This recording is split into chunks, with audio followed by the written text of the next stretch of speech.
एक मुलाकात ऐसी शख्सियतों के साथ जिन्होंने दिया है अपने जीवन को एक नया मुकाम। रूबरू कराएंगे ऐसी कुछ हस्तियों के साथ एक खास शख्सियत के साथ मुलाकात।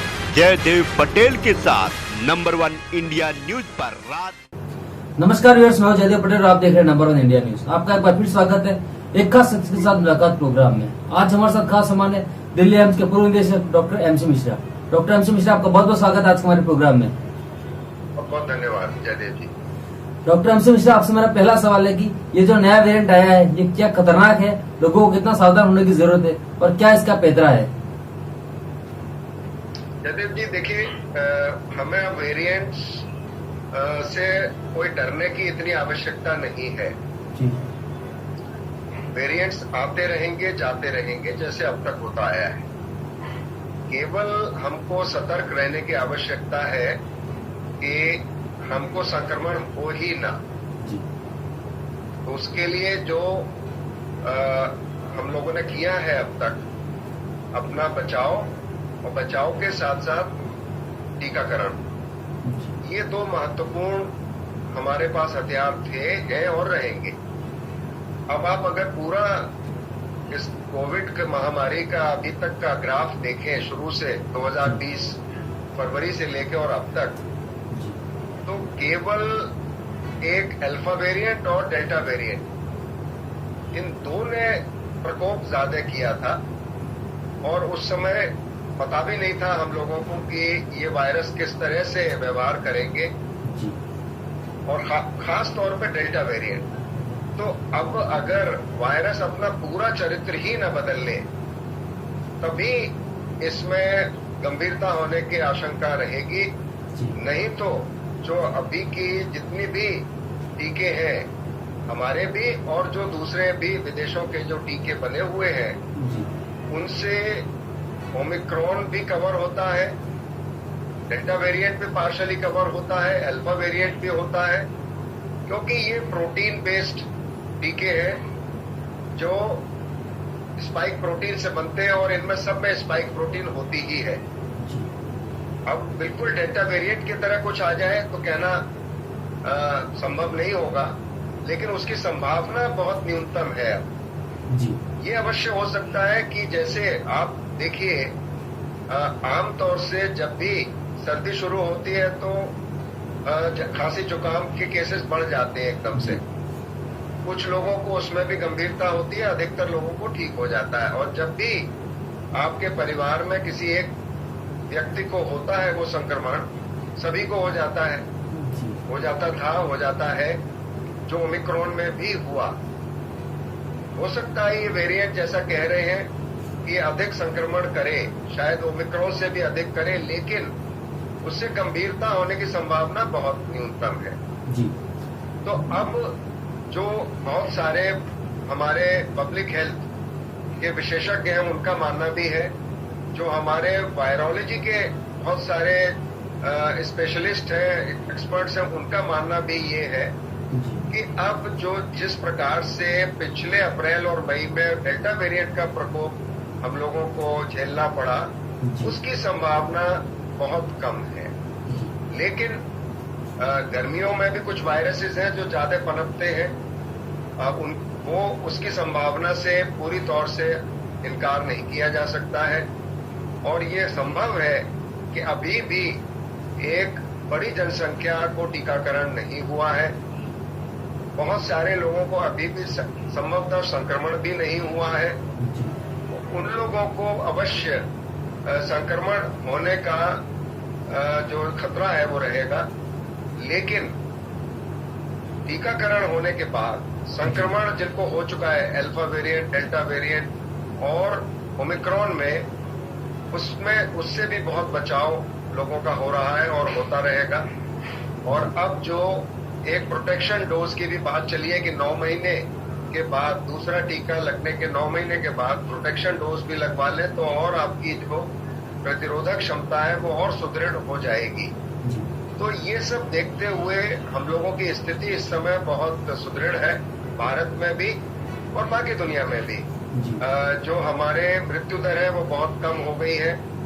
लोग अस्पताल में भर्ती होने की आवश्यकता नहीं पड़ रही है। ऑक्सीजन का जो एक कमी देखी गई थी दोनों वेव्स में, पहली वेव और दूसरी लहर में, वो उसकी अब कोई बात नहीं हो रही है इस समय। तो ये हम मान सकते हैं कि ये जो वायरस है वो तो कहीं जाएगा नहीं, जी। हमारे बीच रहेगा, उसके वेरिएंट्स नए पैदा होंगे और उससे बचाव ही एकमात्र ऐसा उपाय है। तो अभी भी हमको जो बचाव के उपाय हम लोग करते आए हैं पिछले 2 वर्षों में, उनको एकदम से न तिलांजलि दें। अभी भी थोड़ा सा एक जैसे जिसको कॉशियस, अंग्रेजी में कहते हैं कॉशियस अप्रोच, वो रखनी पड़ेगी भीड़ भाड़ वाली जगहों पे जाने में, शादी ब्याह में जाने में, या पब्लिक ट्रांसपोर्ट में जब हम जा रहे हैं। तो अगर आपको संक्रमण होगा भी, कम तीव्रता का होगा, कम गंभीरता का होगा, संभवतः आपको मृत्यु नहीं होगी और अस्पताल में भर्ती होने की आपकी जो संभावना है वो न्यूनतम रहेगी। डॉक्टर एमसी मिश्रा, आपसे मेरा अगला सवाल है कि जिन लोगों को 2 डोज लग चुके हैं उनको तीसरा डोज भी लगना है, लेकिन अगर बात करें दिल्ली की, तो दिल्ली में इस नए वेरिएंट XE और XM की बात करें तो इसने दस्तक नहीं दी है, लेकिन हम तैयार कितना है? जीनोम सीक्वेंसिंग सबसे अहम रोल अदा करता है इसमें, ऐसे में क्या तैयारी है हमारी?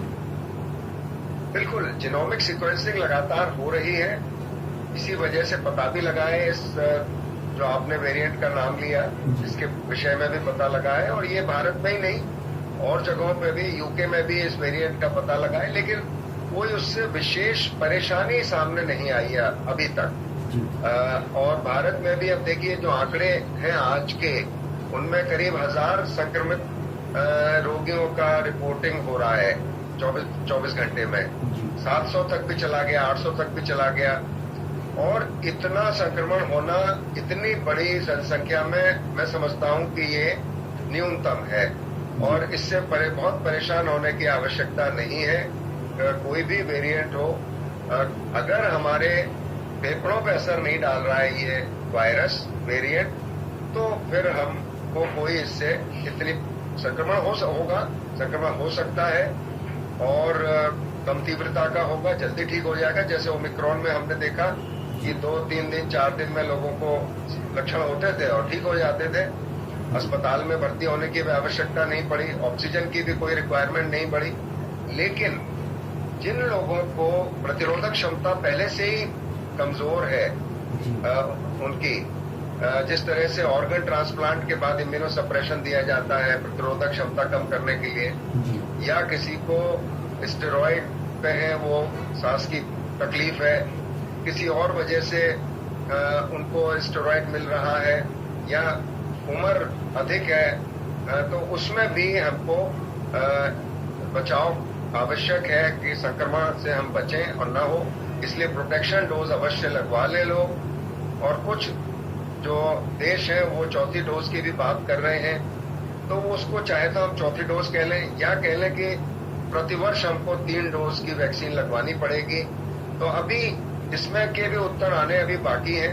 अभी पूरे प्रश्नों के उत्तर हम लोगों को अभी भी नहीं मिले हैं। 2 साल हो गए हैं, 1 साल लगभग 1.25 साल वैक्सीन बने भी हो गया है। तो इसके प्रश्नों के उत्तर आते रहेंगे समय अनुसार, और वैक्सीन का में भी इम्प्रूवमेंट होता रहेगा नए नए वेरिएंट्स के हिसाब से।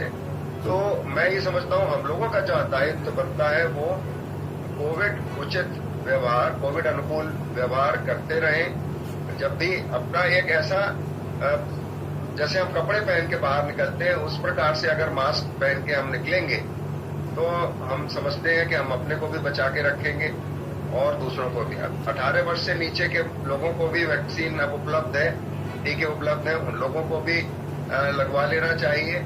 लेकिन बहुत छोटे बच्चों में चूंकि संक्रमण बहुत अधिक हुआ नहीं पिछले 2 वर्षों में, अस्पताल में भी भर्ती होने की जो संख्या थी बहुत न्यूनतम थी, इसलिए बच्चों के माता पिता, बच्चे स्वयं भी बहुत उत्साहित नहीं है टीकाकरण के लिए।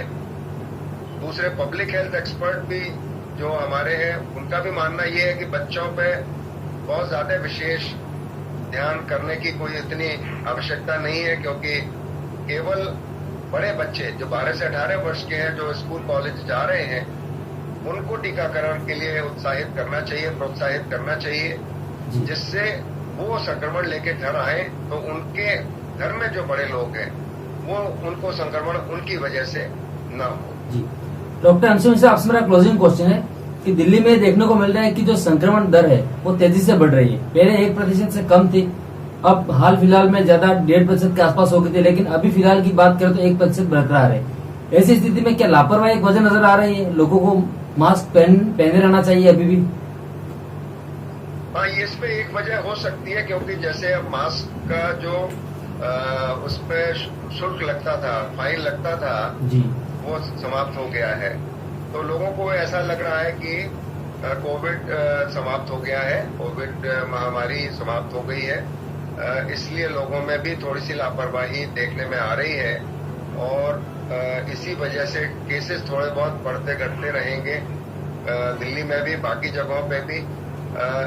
अब संभावना पिछले अप्रैल मई जैसी होने की समस्या काफी कम है और जैसा प्रेडिक्शन आईआईटी कानपुर के एक वैज्ञानिक ने किया है कि हो सकता है जून के एंड में 22 जून के आसपास फिर से कोई संक्रमण बढ़े और वो कुछ महीनों चले, लेकिन अप्रैल मई जैसी अब पिछले वर्ष जो हुआ था उस जैसी अवस्था होने की संभावना बहुत कम है। जी डॉक्टर एमसी मिश्रा, आपने नंबर 1 इंडिया के समय निकाला, उसके लिए आपका बहुत बहुत धन्यवाद। बहुत बहुत धन्यवाद जयदीप जी। Thank you.